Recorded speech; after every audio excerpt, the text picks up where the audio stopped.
ओम श्री योग वशिष्ठ महारामायण वैराग्य प्रकरण 24वां सर्ग। काल विलास प्रकरणम। राम जी के द्वारा काल विलास का वर्णन। राम जी ने कहा, यह काल राजकुमार के सदृश है। इस संसार में जितनी लीलाएं होती हैं उनमें इसकी लीलाएं बड़ी विकराल हैं। इसके समक्ष कोई भी आपदा नहीं टिकती है तथा इसका पराक्रम विचार शक्ति से भी परे है। यानी कि इस जगत में सबसे बलवान है तो वह काल है। सारा जगत उसी का विलास मात्र है। यानी काल ही वह सामर्थ्य है जो सारी वस्तुओं से खेल रही है, सारी वस्तुओं को बनाती है, बढ़ाती है, खेलती है, मन भर जाता है तो मिटा देती है। वह सामर्थ्य कौन सी है? तो राम जी कहते हैं कि वो काल है। वह ब्रह्म की सामर्थ्य है, वही प्रकृति है।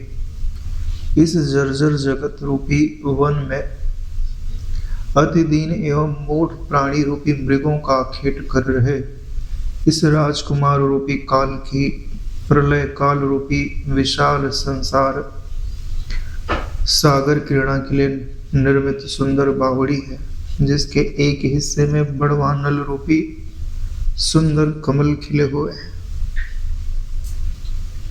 यानी ये जो काल है तो वह एक समुद्र के जैसा है, जिसमें जो बड़वा नल है यानी समुद्र के भीतर जलने वाली अग्नि है वो एक कमल के समान है। और ये जो काल है ये राजकुमार के समान है। अब वो चाहे समुद्र में आंखें खेलने के लिए जाए, चाहे जंगल में खेलने के लिए जाए, जहां उसे जो पसंद आ जाता है उसे वो उसकी जीवन लीला वो वही समाप्त कर देता है। दधी क्षीर सागर के सहित कड़वे तिक्तम खट्टे अनेक खाद्य पदार्थ पूर्णतया एक जैसे रहने वाले, दीर्घ काल तक स्थित रहने अनेक जगत इस राजकुमार रूपी काल के प्रातः कालीन भोजन है। यानी केवल नाश्ता भर है, कलेवा भर है। तेजी से चलने में श्रेष्ठ सभी माताओं से युक्त एवं बाघिन की भांति भूतों को विनष्ट करने वाली इस राजकुमार रूपी काल की प्रिय पत्नी कालरात्रि जगत रूपी वन में विचरने हेतु नियुक्त है। यानी कि काल की जो पत्नी है वही कालरात्रि कहलाती है। तो काल हो गए भगवान शिव जी, उन्हीं को काल कहा जा रहा है, महाकाल कहा जा रहा है। हाँ, तो वही सबसे तेज चलने में सक्षम है, क्योंकि तुम किसी भी स्थान में जाओ वहां समय तो हो गए, यानी समय वहां तुमसे पहले पहुंच गया है तो तुमसे तो तेजी चल रहा है। जैसे कहते हैं कि मन की गति सबसे तेज होती है, मन से भी गति तेज काल की होती है। चपल शुभ्र नील एवं रक्ताभ कमलों से लिपटे हुए मीठे जल से युक्त धरती ही इस काल के हाथ में मधुर मध्य से परिपूर्ण दीर्घ पान पात्र को धारण करके विद्यमान है। यानी जिसमें पान रखा जाता है उसे पान पात्र कहता है। और पान रखा क्यों जाता है? खाने के लिए। तो धरती क्या है? पान पात्र। तुम लोग क्या हो? पान के जैसे हो। अब जब काल को जो मन आता है उसमें से पान निकालता है और खा लेता है। यानी आप सब उसका आहार मात्र हो, जब उसकी मर्जी होगी आपको खा जाए। तो आपको उस काल से बचने का यत्न करना चाहिए। अपनी बाहुओं के फटकार से दुह से महान गर्जन करने वाले, कंधे के बालों से ढके अति विकट नरसिंह अवतार, जिस काल के भुज पंजर में असुरों के बध रूप क्रीड़ा के लिए बाज पक्षी निर्मित किए गए हैं, वह काल ही तो है। यानी काल कैसा है बोले, जैसे हिरण्यकशिपु का वध करने के लिए भगवान नृसिंह ने अवतार लिया था। ठीक वैसे ही यह काल है, समाप्त करने के लिए यह उद्यत रहता है। विविध भांति के ब्रह्मांडों की माला पहने, तुम्बे की वीणा से मधुर शब्द करने, शरद ऋतु के निर्मल आकाश के भांति शोभायमान संहार भैरव जो महाकाल हैं, वे इस काल की लीला हेतु कोकिल के बालक कहे गए हैं।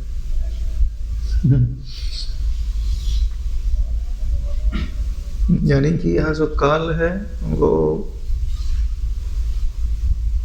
जो संहार करने वाले हैं भैरव हैं, वो भी इनके बालक कहे गए, क्योंकि वो संहार एक भैरव तो एक ब्रह्मांड में ही रहता, और यह काल तो अनंत ब्रह्मांडों में ही सबको ही उत्पन्न कर रहा है और सबको ही नष्ट कर रहा है।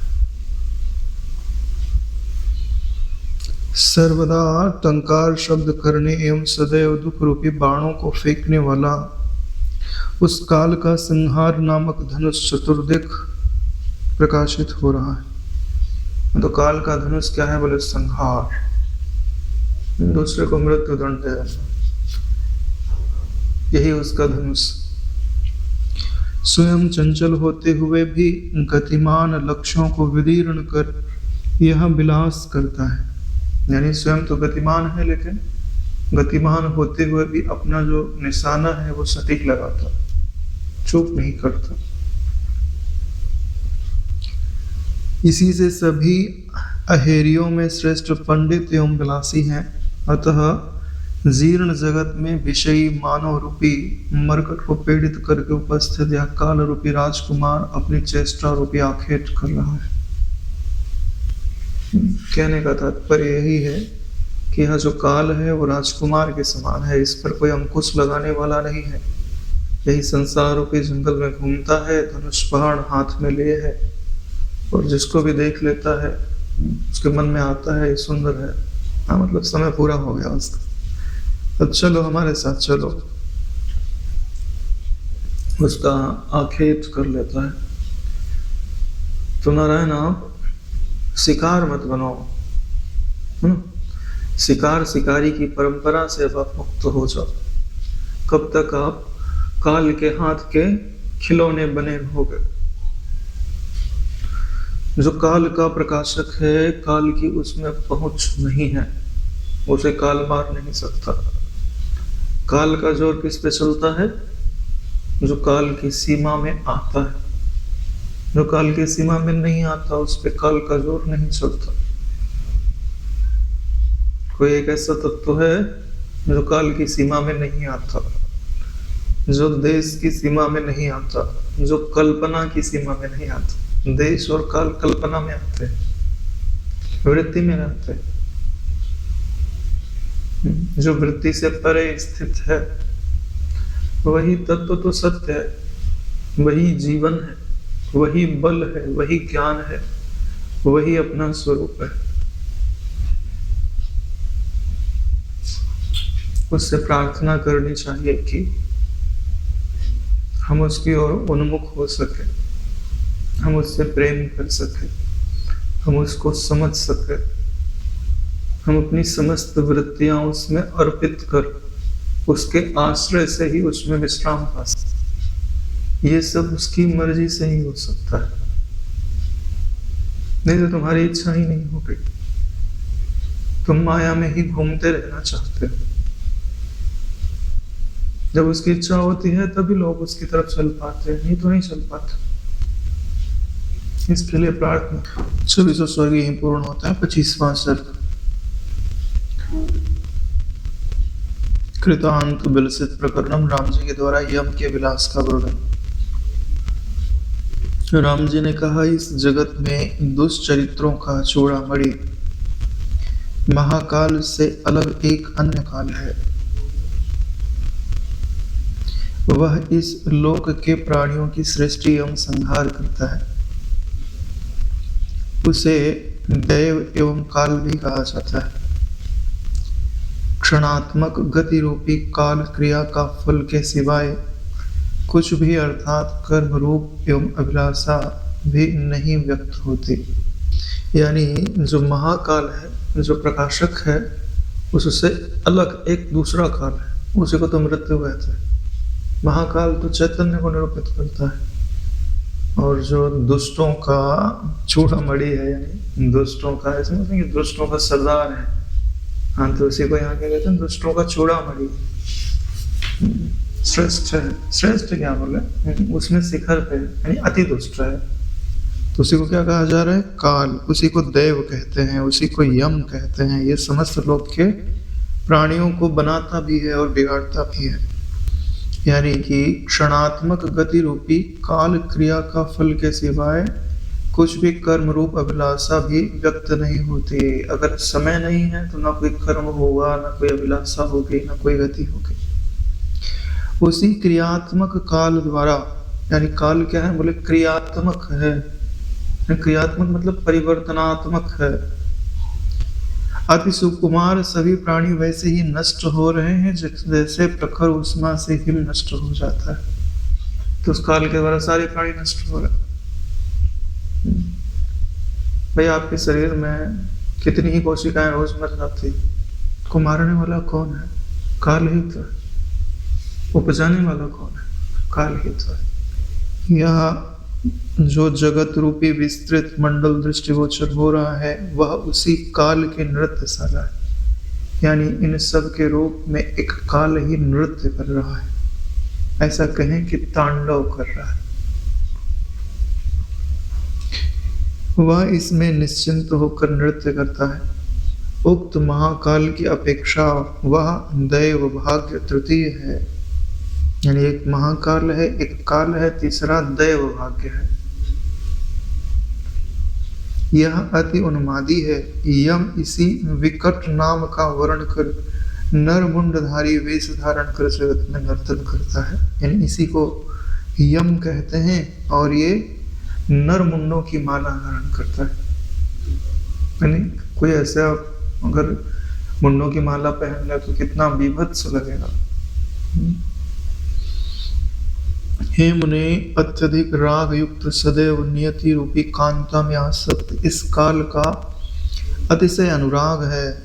यानी काल का अनुराग किसमें है? अपनी पत्नी। पत्नी क्या है बोले? नियति। बोलते ना ये नियत किया हुआ है, इसके लिए ऐसा हुआ। तो नियत कौन करता है? काल ही तो नियत करता है, क्योंकि यह नियति के अनुकूल फल देता है।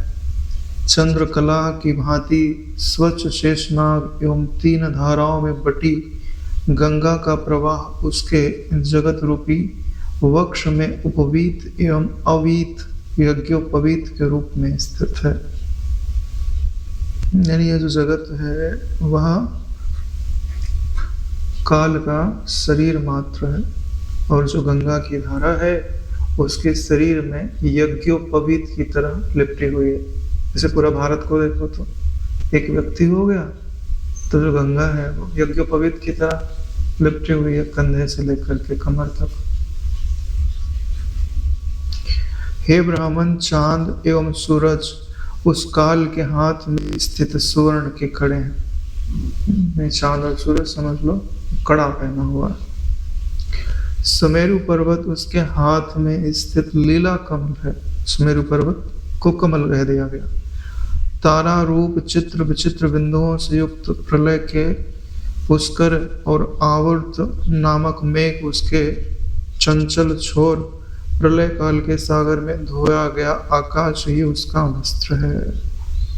ये जो आकाश इसमें अनेक ताराएं दिखाई देते हैं, ये उसका वस्त्र है काल का। ऐसे कृतांत रूपी काल के समक्ष उसकी स्त्री नियति आलस्य शून्य होकर भूतों के उचित भोग स्वरूप कार्य आरंभ कर सतत नृत्य करती रहती है।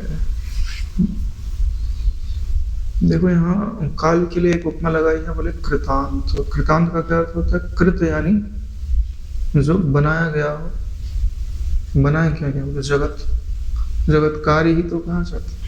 तो जो जगत का अंत करता है उसी को कृतांत कहते हैं, और यह काल का ही एक विशेषण है। उसकी स्त्री है बोले नियति आलस्य शून्य होकर भूतों के उचित भोग रूप कार्य आरंभ करके नृत्य करते रहती है। नियति ही तो है। तुमको हंसाती भी वही है और रुलाती भी वही है। जो नियति का प्रकाशक है वो नियति से परे स्थित है और नियति की सीमा में नहीं आता। दर्शक कभी भी डायरेक्टर के हाथ की कठपुतली नहीं होता, एक्टर होता है, एक्ट्रेस होती है, दर्शक नहीं होता। वो चाहे तो हंसे चाहे तो ना हंसे, लेकिन पिक्चर में रोने का रोल दे दिया गया तो हंस नहीं सकता, रोना ही पड़ेगा। अब आपकी मर्जी है कि आप दर्शक बनते हो कि एक्टर बनते हो। प्राणी रूप दृष्टाओं के उत्पत्ति एवं विनाश से अति सफल जगत रूपी मंडप की कोठरी में नृत्य से चंचल एवं सतत क्रिया शक्ति से युक्त उस नियति की बीच बीच में देवलोकों की पंक्तियां श्रेष्ठ आभूषण है। यानी वह जो नियति है काल की पत्नी, हाँ, तो जो देवलोक हैं वो उसके श्रेष्ठ आभूषण कहे जाते हैं। पाताल तक लंबे श्याम युक्त नभस्थल ही उसके लंबे केस कहे जाते, पाताल आदि उसके केस कहे जाते। उसके पाताल रूप चरण में रोने की आवाज से शब्दायमान पाप रूपी सूत्र में गूंथी नरक की पंक्तियां घुंघरू के रूप में स्थित है। तो जो नियति है उसके पांव में जो घुंघरू बंधा हुआ है वो नरक है। नरक में भी प्राणी लोग रोते रहते हैं, चिल्लाते रहते हैं। हाँ, तो उनका चिल्लाना ही घुंघरुओं का बजना है। भूतों के कर्म रूपी सौगंध के प्रकट हेतु क्रिया रूप सखी द्वारा कल्पित चित्रगुप्त रूपी कस्तूरी द्वारा यम रूपी मस्तक में तिलक लगाया गया है। कल्पांत में काल के मुख भ्रिकुटी विलास एवं कटाक्ष आदि से ज्ञात भाव को जानकर अति व्यग्र यह नियति देवी पर्वतों के शब्दों के साथ नर्तन करती है। यानी इस नियति का भी वही कार्य है जो काल का कार्य है, अपने पति के कार्य को ही यहाँ आगे बढ़ाती है। यानी सबको चित्रगुप्त आदि को नियुक्त करके सबके कार्यों का लेखा जोखा रखती है, सबको उनके अनुसार फल देती है, बनाती भी है, दिखाती भी है और मिटाती भी है। यानी काल और नियति के सब खिलौने मात्र है। पार्श्व में अति दीर्घ कौमार्य अवस्था में मृतक रूपी मयूरों से शोभित तीनों नेत्रों के दीर्घ छिद्रों के ज्यादा शब्दों से विकट लंबी एवं चपल जटाओं में स्थित चांद की आभा से युक्त महादेव के ललाट द्वारा लक्षित गतिशील मंदार पुष्पों से सुशोभित माँ गौरी के केश रूपी चौरों से सौंदर्य को प्राप्त होती है। ये नियति का वर्णन किया गया है, या ये समझ लीजिए कि काली का वर्णन किया गया है।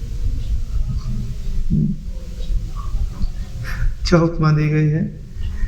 मृतक रूपी मयूरों से सुशोभित। अरे भाई, किसी को सुंदरता को उपमा दी जाती है तो बोले भाई मयूर है जहाँ शोभा पाते हैं, मयूर की डिजाइन बनाई है। तो यहाँ डिजाइन का है कि बोले मृतकों की डिजाइन बनाई गई है।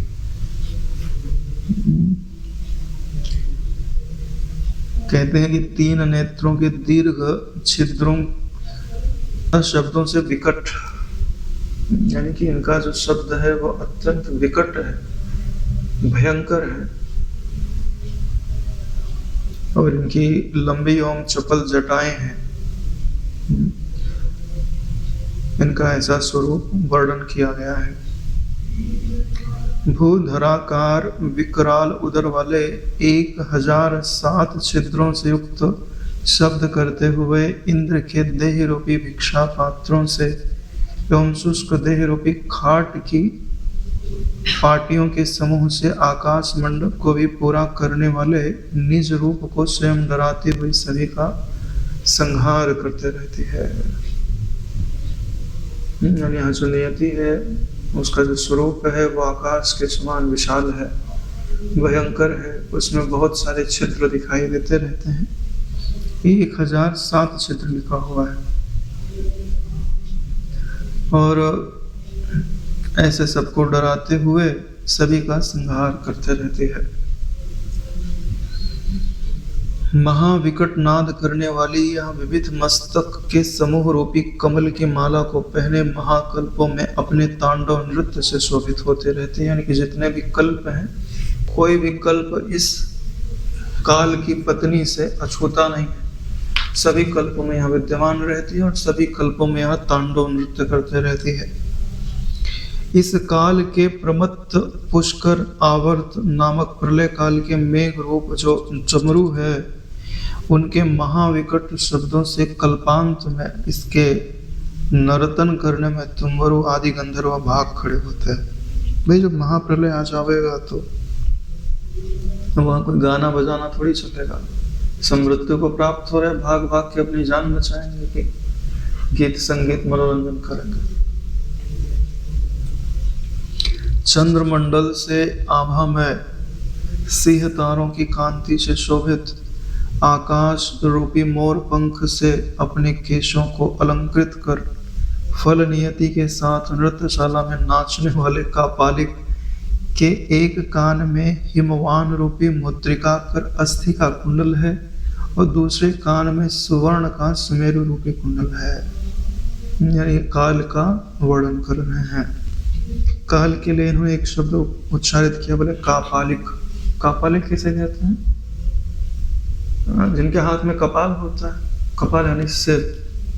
सिर जब व्यक्ति मर जाता है तो जो उसका खोल बचता है, हड्डी, उसी को कपाल कहते हैं। तो काल क्या है? बोले कपालिक। ढूंढते रहता है कहाँ व्यक्ति मरा है। मरने का कारण भी तो वही है, कपाल चाहिए, तो इसके लिए उसने जाने ही दी। हाँ, तो उसने अपने एक कान में अस्थियों का कुंडल पहना है और दूसरे कान में सोने का कुंडल पहना हुआ है। यानी एक तरफ तो महाभयंकर दिखाई देता है और दूसरी तरफ महासुंदर भी दिखाई देता है, क्योंकि एक तरफ उत्पत्ति है, दूसरी तरफ विनाश निवास करता है। लोक अलोक नामक पर्वतों की पंक्तियां चारों तरफ से कटी मेखला है। उसकी जो कटी मेखला है, यानी कटी मेखला किसको? कमर में जो बांधा हुआ धागा आदि होता है, उसे कटी मेखला कहते हैं। यत्र तत्र भ्रमण करने वाली विद्युत जिसका कंगन है, वायु में कंपित मेघों की पंक्ति रूप रंग बिरंगे टुकड़ों से विनिर्मित कंथा यानी गुदड़ी जिसको सुशोभित हो रही है, ऐसा वह काल है। इसके गले में मूसल, पट्टी, स्प्रास, सूल, तोमर एवं मुद्गरों से बनी माला शोभित होती है।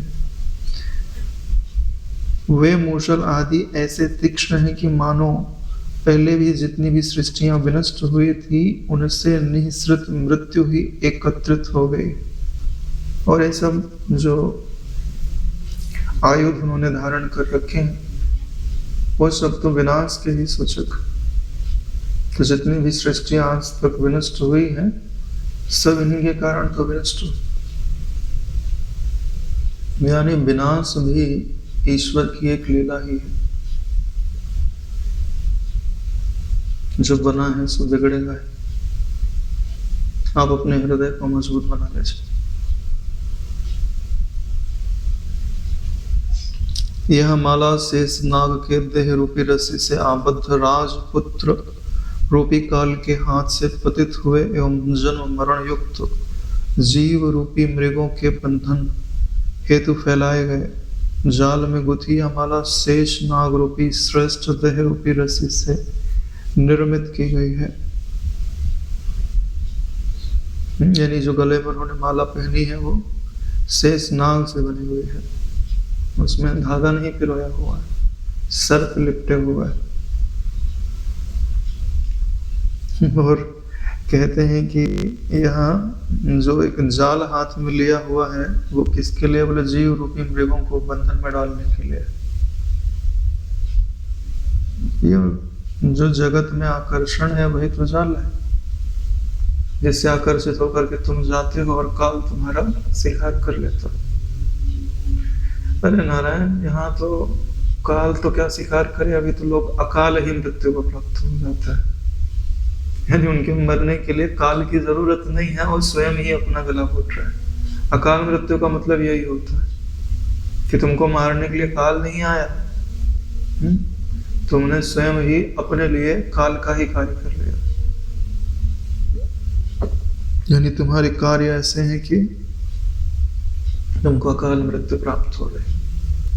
रत्नों की कांति से दीदीप्त चेतन मत्स्यों से विद्यमान 7 सागरों की पंक्ति ही इसके बाहुओं के कंगन है। शास्त्रीय एवं सहज व्यवहार रूप भ्रमर से युक्त रजस्तम से परिपूर्ण सुख स्वरूप श्याम वर्ण मनोहर रोमावली के रूप में सुशोभित हो रही है। इस प्रकार से कल्पांत के अंत में यह कापालिक तांडव को प्रकट करने वाली नृत्य इच्छा को बटोर कर कुछ क्षण विश्राम करके पुनः महादेवादि के साथ उठ खड़ा होता है। यानी कि जब कल्पांत होता है तो सबको खा लिया, फिर थोड़ी देर आराम करता है और फिर काल खड़ा हो जाता है नई सृष्टि करने के लिए। ठीक वही हाल है जैसे मुर्गी पालन करते लोग, मुर्गी के बच्चे पैदा कराते खिलाते पिलाते फिर एक दिन चिकन बना के खा जाते। काल भी तो वही कर रहा है, सबको बनाता है, खिलाता पिलाता मोटा करता है, फिर बलि दे देता है। जनावस्था शोक एवं विविध प्रकार के अन्य दुख एवं पराजय आदि से शोभित भाव सहित इस सृष्टि रूपी नृत्य लीला को पुनः विस्तृत करता है।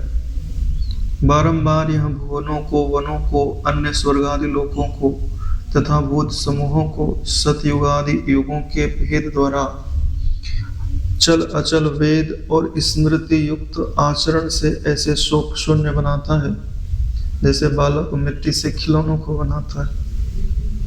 यानी बार बार इस जगत के लोगों को बनाएगा, वनों को बनाएगा, स्वर्ग आदि को बनाएगा, उनमें भेद उत्पन्न करेगा, ये चल है ये अचल है, और उसमें वो वेदों का स्मृति युक्त आचरण को भी निर्धारित करता है, और जो उनका अनुपालन करे वो शोक से मुक्त भी हो सकता है। ऐसा नहीं है कि बंधन में ही पड़ते हैं, समय देकर आप ब्रह्म विद्या भी तो कमा सकते हैं। अगर समय के प्रभाव में बहते रहे, आपने पुरुषार्थ नहीं किया तो पतित भी हो सकते हैं। इसमें समय का दोष थोड़ी है, समय दोनों मार्ग खोल के रखता है आपके लिए, बंधन का भी और मुक्ति का भी। अब आप क्या चुनते हो? जैसे ये समझ लीजिए कि कोई ट्रेन है, वो बड़ी स्पीड से जा रही है, लेकिन जहां जा रही है उस स्थान तक वो सही सही जा रही है, लेकिन उसके आगे जाकर के उसका एक्सीडेंट होना है और उसमें जितने लोग बैठे रहे सबको मृत्यु आ जानी है। लेकिन जहां तक आपको जाना है वहां तक सब कुछ हो जाए, लेकिन आप अगर उस स्टेशन पे नहीं उतरे तो मृत्यु को प्राप्त हो जाएगा। यही शरीर की स्थिति है कि आप शरीर में बैठो, लेकिन आपको एकदम पता है कि ये अंत में इसका एक्सीडेंट होगा, ये गिरेगा और मृत्यु को प्राप्त हो जाएगा, जल जाएगा। अगर आप उसके पहले आत्म साक्षात्कार रूपी स्टेशन पे उतर जाते हैं तो सुख है सुख है, और बिना इस ट्रेन पे बैठे आत्म साक्षात्कार रूपी स्टेशन पे जा भी तो नहीं सकते। यही चीज है हमारा कि रिस्क तो है, जरावस्था का दुख, मृत्यु का दुख तैयार खड़ा है, लेकिन हमने ये स्वीकार क्यों किया है? इसलिए स्वीकार किया है कि क्या पता उसके पहले हम आत्म साक्षात्कार तक पहुंच जाए, समय रहते हम देह से कूदने को तत्पर हो जाए, जो पकड़ना है उसे पकड़ ले और देह छूट जाए, देह का तदात्म छूट जाए, देह तो अपने समय से जाएगा ही जाएगा। न तुम्हारी मर्जी से मिला है, न तुम्हारी मर्जी से जाएगा, वो अपनी मर्जी से आया है, अपनी मर्जी से जाएगा। हाँ, तुम्हारा जो प्रयोजन है वो आप पूरा कर लीजिए। आपका प्रयोजन यही है, राम जी का काल की महिमा का वर्णन करने का उद्देश्य यही है कि आप अपने चारों तरफ ऊपर नीचे के प्रभाव को देख सकें। और बड़ी बात क्या है कि पूरे सर्ग में काल को उन्होंने व्यापक रूप से वर्णित किया, यानी पूरा विश्व ही उसके शरीर है, ऐसा वर्णन उन्होंने किया हुआ। ऐसा वर्णन करने पर जब तुम्हारी वृत्ति ऐसी बनती है तो तुम्हारी वृत्ति व्यापक बनती है, वृत्ति बड़ी बन रही है ना नारायण। तो तुम्हारी वृत्ति है अगर वो विश्व तक फैल पा रही है तो विश्व से बड़ी हुई ना। अगर तुम्हारी वृत्ति काल को विषय कर रही है तो काल से बड़ी हो गई, भले वो काल तुम्हारी कल्पना का ही क्यों ना हो। तो जो वृत्ति का अधिष्ठान है वो काल से परे है। वृत्ति में काल प्रतिबिंबित होता है, वृत्ति नहीं है तो काल भी नहीं, सिद्ध ही नहीं कर सकते आप। वृत्ति है तो काल है, वृत्ति नहीं है तो काल नहीं। वृत्ति है तो देश है, वृत्ति नहीं तो देश नहीं। वृत्ति है तो तुम हो, मतलब तुम्हारा जो आध्यात्मिक रूप है वो वृत्ति से ही सिद्ध है। वृत्ति के जाने के बाद तुम्हारा जो हिस्सा गायब हो जाता है वो तुम कभी थे नहीं, निश्चित समझ लो। ठीक है नारायण। यानी वृत्ति ना होने पर जो तुम में से गायब हो जाता है वो तुम कभी नहीं था। तो वृत्ति ना रहने पर क्या तुम्हारा हाथ रहता है, तुम्हारा पांव रहता है, तुम्हारा चेहरा रहता है, तुम्हारा घर रहता है, धरती रहती है, 5 भूत रहते हैं, लोक लोकांतर रहते, कुछ नहीं रहता। क्या रहता है? तुम रहते हो, बिना दृश्य के, बिना भेद के। वही ज्ञान है, वही आनंद है, वही ब्रह्म है। इसलिए तो बोलते हैं नारायण कि आप अपनी वृत्ति को स्थिर करो, स्थिर करके जागृत रहो, देखो क्या बचता है। यानी सब कुछ हटाने के उपरांत जिसको हटाया नहीं जा सकता वही तो अपना स्वरूप है नारायण। आनंद रूप है, शांत रूप है, ज्ञान रूप है, वही मैं हूं। उसी में वृत्ति के उपजने पर अज्ञान होने के कारण नानात्व तो दृढ़ हो भासता है, और वृत्ति के उपजने पर ज्ञान होने पर नानात्व तो सिर्फ कल्पना मात्र भासता है। वृत्ति उपजने पर नानात्व तो आए, चाहे दृढ़ आवे चाहे कल्पना मात्र। हर श्वास में आप बोलते जाओ कि हे चिदाकाश मात्र जो ब्रह्म सत्ता है, मैं तेरी शरण हूं। अब तो इस देह के तदात्म से मुझे निकाल कर अपने गले लगा। सो जो चिदाकाश सत्ता है, हम, मेरा अहम उसी के आश्रित। अब तो मुझे स्वीकार कर ले, कभी ना कभी तो करेगा, क्योंकि वो हर पल इसी क्षण की तलाश में तो है कि कब तुम पुकारो और कब तुम्हारा वो हाथ पकड़ ले। कब तुम पुकारो और कब वो तुम्हारा हाथ पकड़ ले। वो तुमसे ज्यादा सतर्क है, तुमसे ज्यादा तुम्हारा ख्याल करता है। बस नियम लगा हुआ है कि बस जैसे तुम पुकारोगे वैसे मैं आ जाऊंगा, ठीक है। लेकिन तुमको पुकारना पड़ेगा, नहीं तो खेल है ना। जैसे एक खेल, एक दौड़ होता है, उसमें 2 धावक भाग लेते हैं, है ना। तो एक जो है कुछ दूर तक दौड़ के जाएगा, तो वो जो हाथ में लिए रहेगा वो दूसरे को पकड़ा देगा, फिर दूसरा दौड़ेगा लेके। हाँ, तो उसमें से कमजोर है, ठीक है। वो बोल रहा है कि बस तू थोड़ी दूर दौड़ लेना, यहाँ पे मैं खड़ा रहूंगा, यहाँ तक तू खाली पहुंचा देना, इसके बाद मैं देखूंगा।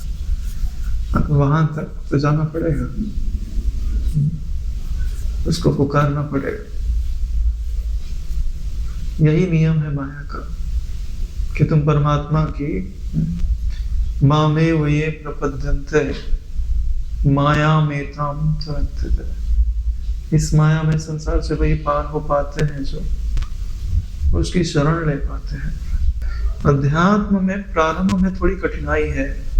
एक बार गाड़ी हाईवे में आ गई ना तो मजा ही मजा है। प्रकृति पूरा खेल हो जाती है। जो प्रकृति में जो तुम सुख देख रहे हो ना, वो तुम्हारा खिलौना हो जाता है। मैं प्रकृति में सुख तुम किसको मानते हो? अच्छी सुगंध होवे, ठीक, ये चलो 5 इंद्रियों को ले लो। अच्छी सुगंध होवे, अच्छा स्वाद होवे, है ना, अच्छा रूप होवे, अच्छा कोमल स्पर्श होवे, अच्छा संगीत सुनाई दे, यही पांच ही तो सुख मानते और काहे का सुख मानते। तो यह जो स्थूल जगत है, वह जगत में अत्यंत मलिनता है। यहाँ गंध भी दूषित है, स्वाद भी दूषित है, स्पर्श भी दूषित है, शब्द भी दूषित है, व्याधि उत्पन्न करता है, आधियां उत्पन्न करता है। इसकी अपेक्षा तुम इन सब को ईश्वर से जोड़ो,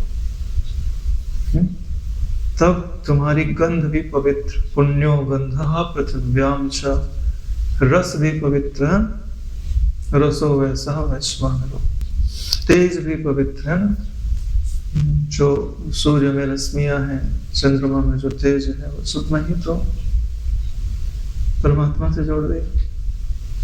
शब्द भी परमात्मा से जोड़ते, श्रद्धा खे पौरुषम रस, सब चीजें सुंदर हो जाती हैं। इसके लिए मन को स्वतंत्र बनाया जाता है कि तू वस्तुओं की अपेक्षा रखे बगैर क्या तू सुगंध को उत्पादित कर सकता है? बिना वस्तु के क्या तू स्वाद उत्पन्न कर सकता है? बिना वस्तु के क्या तू स्पर्श उत्पन्न कर सकता है? क्या तू शब्द उत्पन्न कर सकता है? जिस दिन ऐसा हो गया उस दिन स्वतंत्र हो गया, मनुष्य किसी वस्तु की जरूरत ही नहीं। और फिर जब वो ऐसा करने में सक्षम हो जाता है तो ये समझता है कि मैंने ही तो बनाया। इसका मतलब है कि इसके बनाने के बाद जो मैं इससे एक होकर के सुख ले रहा हूं, पहले बनाया तो अलग किया और फिर सुख लेने लगा तो उससे एक हो गया, तो इसका मतलब मैं पहले ही एक था, तो मुझे सुख के लिए इसको बनाकर अलग करने की जरूरत क्या थी? लेकिन ये बात समझ में कब आती है? जब तुम बनाने में सक्षम हो जाते हो। सिद्धांत समझो, है ना? अरे सृष्टि बनी ऐसी है ना, तो उसका पर्यवसान भी ऐसे ही होता है।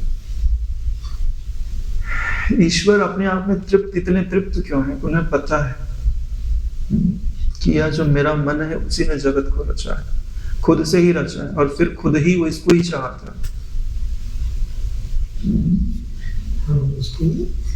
कंट्रोल ले लिया। हाँ, जब तुम्हारे कंट्रोल में आ गया तो तुम राजा हो गए, मुक्त हो गए। फिर तुमको अलग करके सुख लेने की जरूरत नहीं रहेगी, सुख तो तुम्हारे पास पहले ही हो गया। यानी मैं मन में जो गंधाकार वृत्ति है उसको अलग करूं, गंध तन्मात्रा है उसको अलग करूं, उसको 3 हिस्से में तोड़ूं। एक विषय बन जाएगा, एक विषय का प्रकाशक बन जाएगा, यानी ग्रहण करता भोक्ता बन जाएगा, और एक विषय की क्रिया बन जाएगी। तो इसको 3 भागों में बांटने की जरूरत क्या है? और फिर जब रस लेना होता है फिर तीनों को एक तो करना ही पड़ता है। ये बात तब पूरी तरह अनुभव में आती, तब बात समझ में आती। लेकिन इसके लिए धारणा शक्ति लगती है, मन की एकाग्रता लगती है, श्रद्धा लगती है, ईश्वर की शरणागति लगती है। कठिन तो नहीं है, रुचि होना कठिन। मन जो बिखर गया है ना, उसको एकाग्र होना कठिन। हर नारायण। तो यह जो काल का प्रकरण है वो यही समाप्त होता है। इति वैराग्य प्रकरणे कृतांत विलसितम नाम पंचविंशति सर्गः। आज यहीं पर विश्राम लेते हैं। ओम कायेन वाचा मनसेन्द्रियैर्वा करोमि यद्यत् सकलं परस्मै श्री सद्गुरुवे समर्पयामि। ओम सहनावतु सहनौ भुनक्तु सह वीर्यं करवावहै तेजस्विनावधीतमस्तु मा विद्विषावहै। ओम शांति शांति शांति। श्री सद्गुरुदेव भगवान की।